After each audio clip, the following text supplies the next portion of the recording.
You already believe more money will fix it, that a bigger paycheck finally loosens the tight feeling in your chest. Here's the strange part. Researchers found the exact income where that stops being true, where a raise buys almost nothing. For some people, more money past that line actually makes things a little worse instead of better. To Nobel winning. Research teams spent years fighting over that exact number before finally agreeing on an answer in 2023. That number is lower than the life you're probably chasing right now. So let me give it to you first. The line where extra income stops. Improving your daily happiness sits a little above $100,000 a year. Not the $10 million you imagine when you picture finally being set for life. Just $100,000 for one specific group of people. Crossing that line does not lift the emotional weight at all, ever. Once you understand why that happens, you will look at your own paycheck completely differently starting today. To understand how researchers landed on that number, go back to 2010 and a Princeton University study that reset everything. Daniel Kahneman and Angus Deaton, both Nobel laureates, dug into Gallup survey data covering hundreds of thousands of Americans. They were not asking whether money matters broadly. They split happiness into two very different things entirely. The first kind is emotional well-being, your actual mood on an ordinary Tuesday, whether you feel relaxed or stressed. The second kind is life evaluation. What happens when you step back and rate your whole life from a distance? One measures how you feel while living. The other measures how you feel when you judge it afterward. Almost everyone arguing about money and happiness is really arguing about which of these two things they mean. A person can grind through miserable days while still rating their life a success on paper overall. Kahneman and Deaton found that life evaluation kept climbing steadily as income rose, with no ceiling in sight.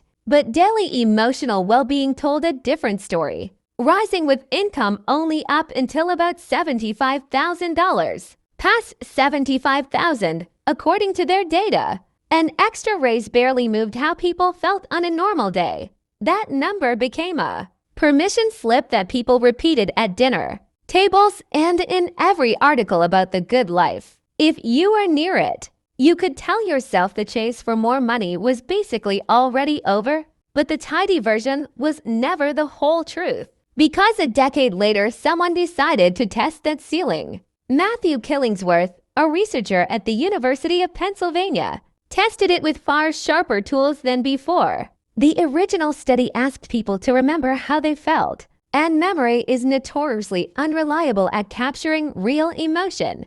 Killingsworth built a smartphone app that pinged over -1,3,000 people at random moments during their ordinary days. He gathered more than 1.7 million real-time mood readings captured live during commutes, meetings, and dinners. When he lined all of it up against income, the famous $75,000 ceiling completely disappeared from the data. Happiness kept rising steadily, with income well past the point everyone had been told was the finish line. So now there were two respected teams with two answers that could not possibly both be true. In 2023, something rare happened. The two sides sat down together to work the data as an adversarial collaboration. Kahneman, the man behind the original ceiling, teamed up with Killingsworth, the man who had erased it entirely. They brought in a third researcher, Barbara Mellers,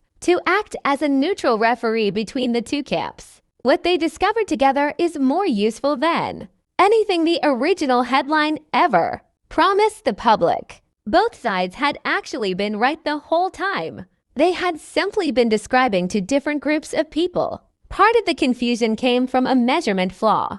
The original survey asked a blunt yes or no question. Once researchers used a finer measure, the picture sharpened into two distinct groups hiding inside the same data. For most people across the broad middle and upper range of happiness, money keeps working well past 100,000. For the happiest group, roughly the top 30%, Happiness past $100,000 actually accelerates upward.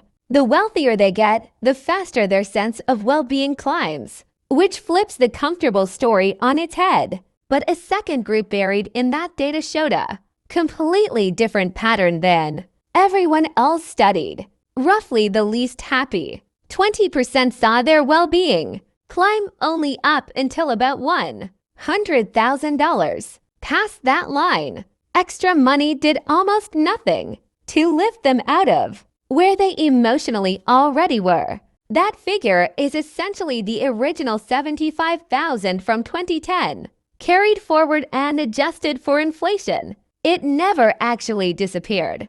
It was hiding inside a smaller, sadder group the first study could not isolate. Kahneman and colleagues wrote this threshold may mark where remaining miseries simply cannot be touched by money. They named a few of them directly: heartbreak, grief, and clinical depression among the least happy group.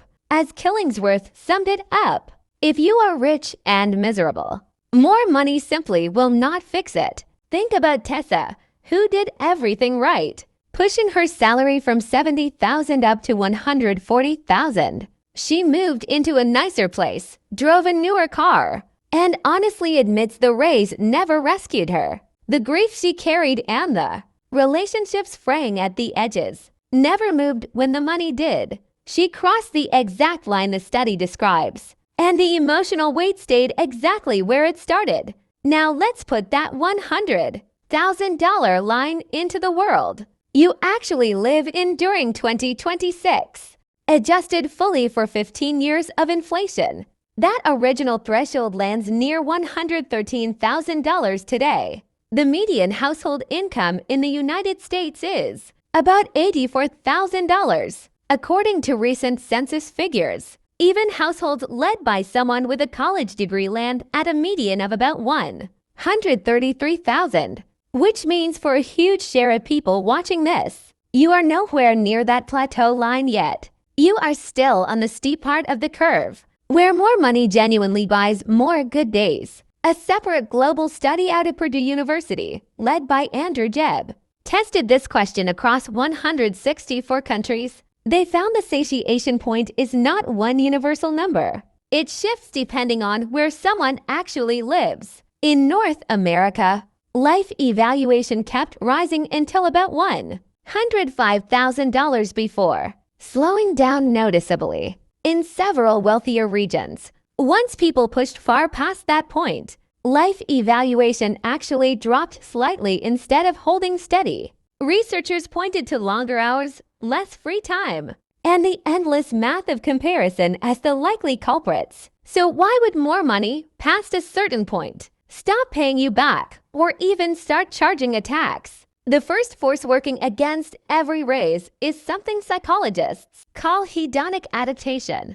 a resetting of your baseline. You get the raise, the bigger apartment feels incredible for weeks. Then your brain simply resets to normal. Your baseline creeps upward to meet your income, and soon you need even more to feel that same jolt. The second force is comparison, and it is genuinely brutal once your income and neighborhood both climb together. You can outearn 95% of the country and still feel behind because you're new.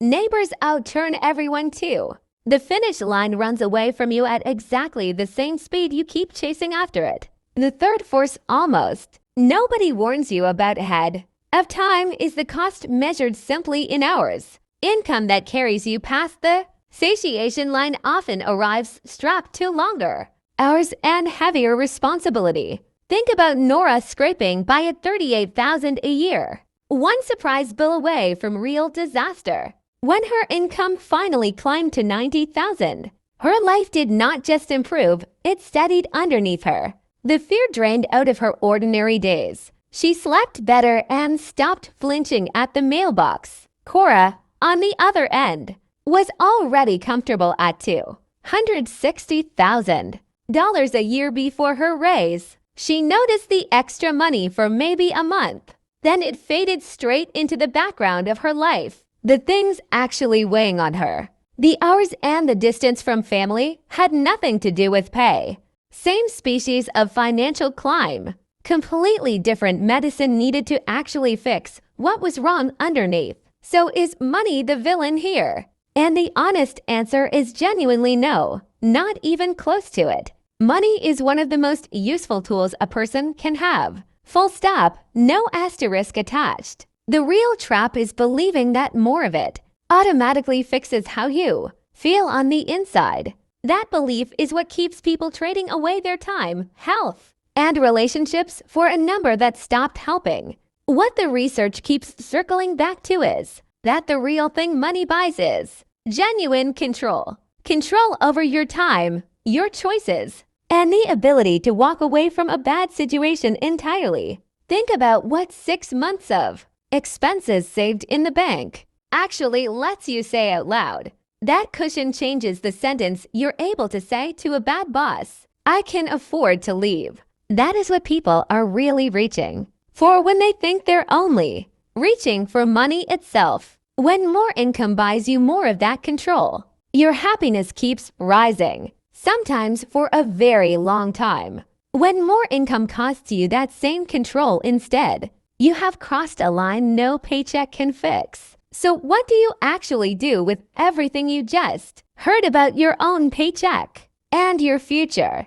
The value of each new dollar is not fixed. It shrinks once your safety and stability are already handled. Figure out honestly where you currently sit on that curve before making your next big financial decision. If you're below the line of real comfort, keep climbing without a single ounce of guilt attached. But once you cross into genuine stability, the real question quietly changes from how do I earn more?